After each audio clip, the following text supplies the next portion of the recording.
tidak punya landasan hukumnya, dan dampaknya sangat buruk terhadap Indonesia. Kenapa? Karena ternyata setiap pemilu datang, setiap pilpres tiba, maka kerumitan terjadi. Partai-partai tidak hanya partai menengah dan kecil, partai besar pun umat ke depan kita misalkan partai-partai itu melakukan divisi. Kan sudah merasakan, PKB merasakan, Gerindra merasakan, PKB merasakan, semua partai-partai merasakan, tidak bisa mandiri. Dan menurut saya, partai-partai selain PDI Perjuangan sudah sangat merasakan dan kecewa dengan keadaan ini. Jadi insya Allah segera setelah pemilu 2024 akan ada revisi paket undang-undang politik termasuk undang-undang partai politik. Jadi itu harus direvisi. Itu undang-undang sudah jadul banget.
Assalamualaikum warahmatullahi wabarakatuh. Selamat siang, salam sejahtera semua. Saya sengaja bahasanya pelan-pelan saja. Yang keras sama Bapak. Yang saya hormati dan banggakan Bapak Presiden Partai Buruh, Mas Iqbal, yang sering kita sama-sama jadi panelis, jadi narasumber luar biasa, dan semua jajaran dari pengurus Partai Demokrat.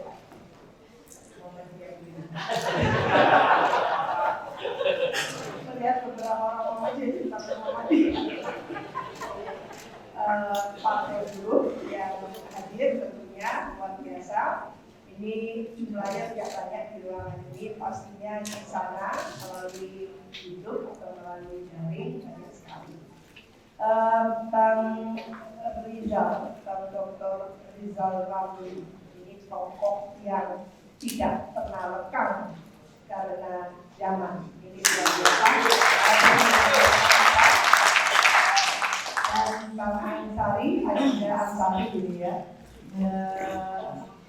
Tadi divisi banget antara penasehat hukum ya dengan kayaknya politisi. Jangan-jangan itu semangatnya melampaui Mas Iqbal. Ceritanya anti klimaks tapi ternyata klimaks. Luar biasa. Dan Hajidah Anissa yang hadir, dan saya senang Bapak datang ke rumah sakit di sana. Beliau dulu pemilu 2014, pemilu 2019 kita sama-sama sangat ikut mengawal ya jalannya pemilu, dan saya tahu dukungannya kemana gitu. Guru ada di sana, saya bilang guru balik lagi di sini. Bapak Ibu yang saya hormati, saya tentu sebagai ASN, aparatur sipil negara, ada dari jabatan saya itu fungsional, ya. Tapi tidak hanya di BRIN, beberapa kementerian juga. Tentu saya senang sekali bahwa demokrasi kita diikuti oleh partai-partai politik yang bertanggung jawab.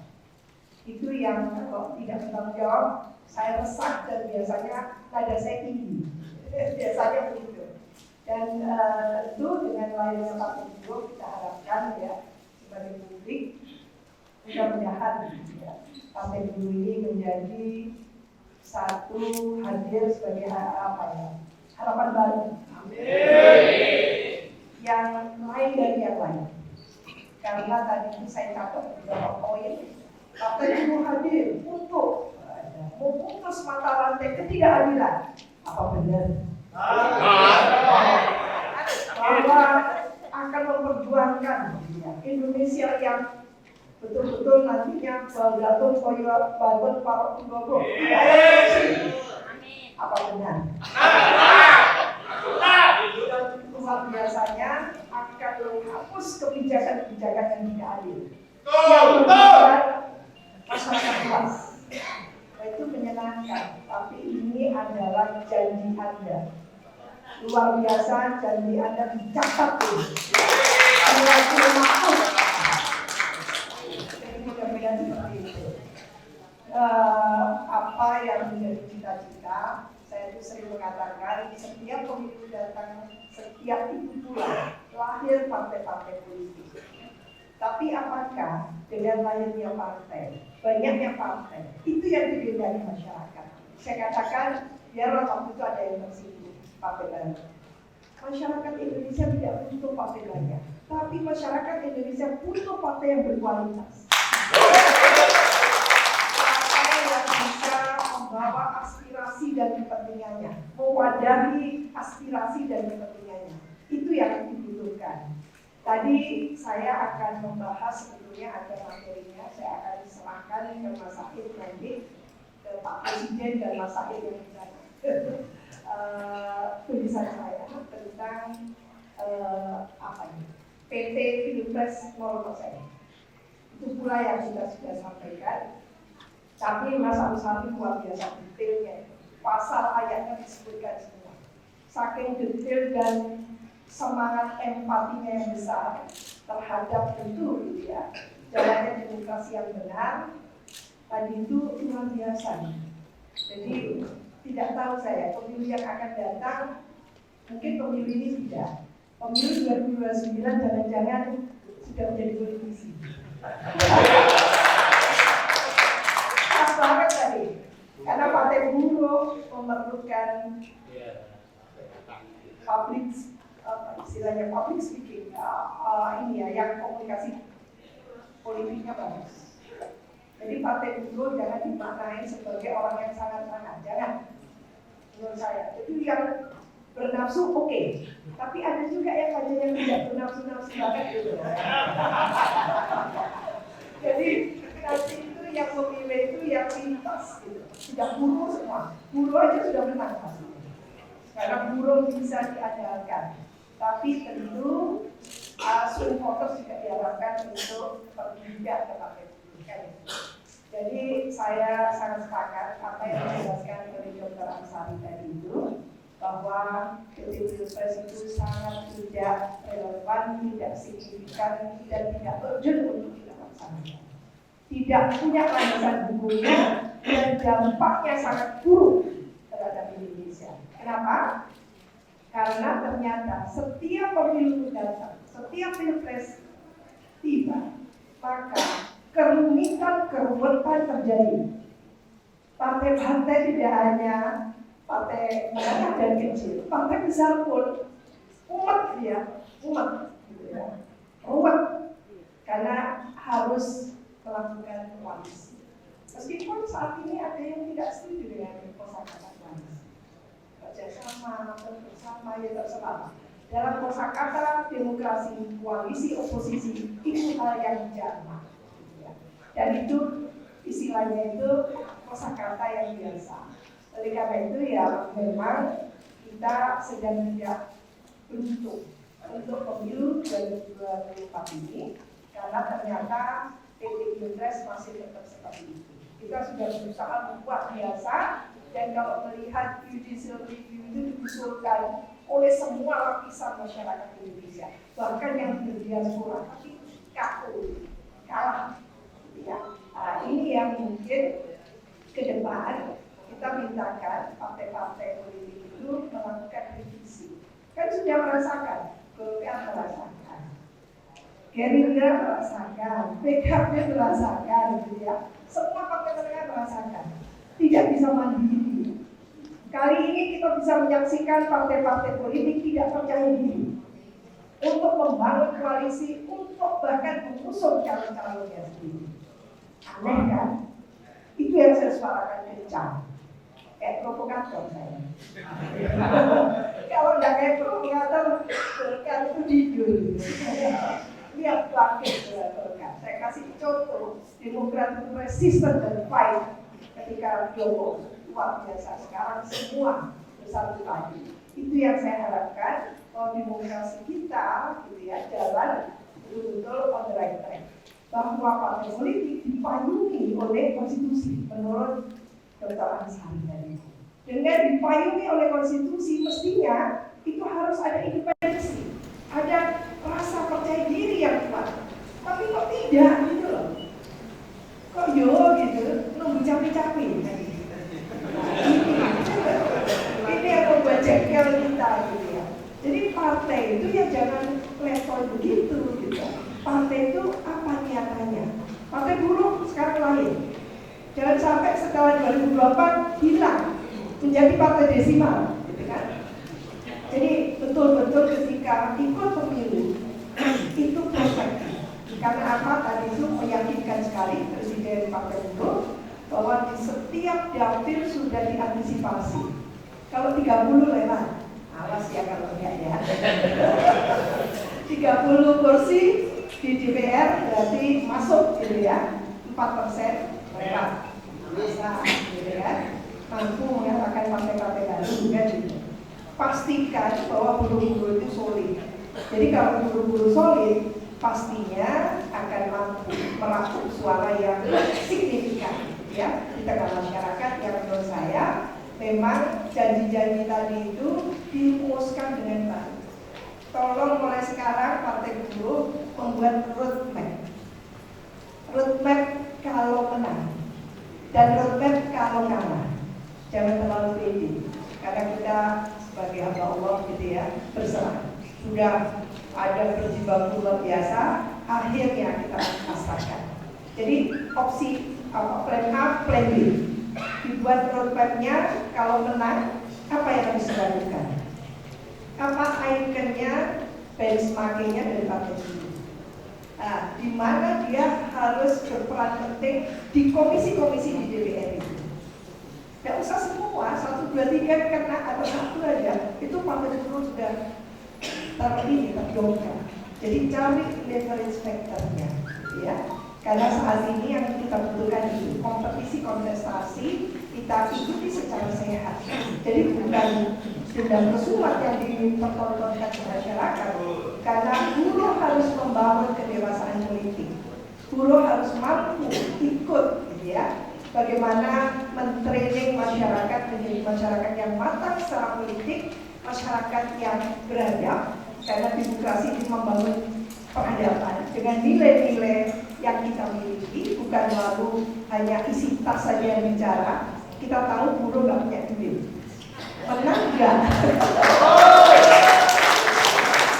Bisa menang nggak kalau tanpa duit? Bisa. Cari resepnya, formulanya dicari sedemikian rupa. Apa yang bisa membatalkan pilihan-pilihan mereka kepada tentunya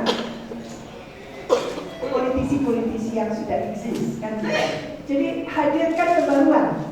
Karena manusia itu pada dasarnya bosan kok disuguhi segojangan terus kan gitu ya. Itu saja. Maka pemilu itu adalah cara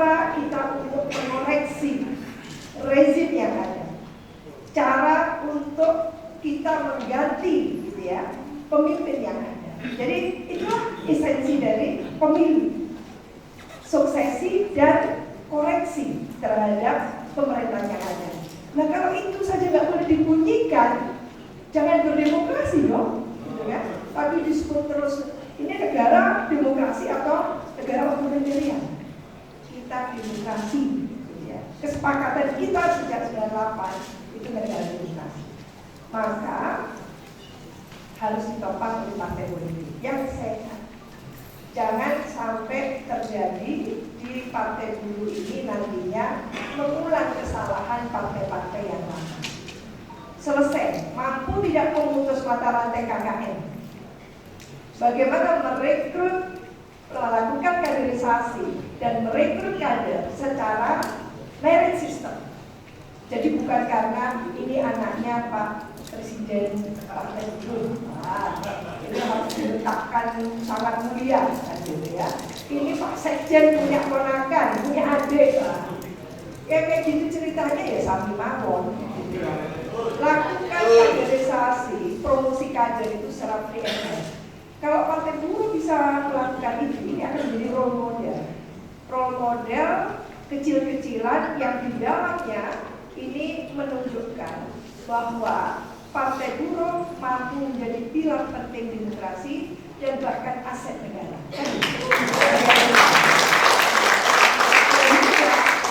Hak otonom kader itu betul-betul eksis, ada di Partai Buruh itu ada loh. Hak otonom kader bukan karena saya famili, teman baiknya dan sebagainya, karena saya punya kelebihan-kelebihan yang sangat diperlukan oleh partai itu. Sehingga Pak Presiden dengan semua Pak Sekjen dan semua pelanggannya mulai menghitung siapa yang akan ada di Komisi 1, siapa yang akan ada di Komisi 2, dan selanjutnya. Itu yang saya sebut sebagai roadmap.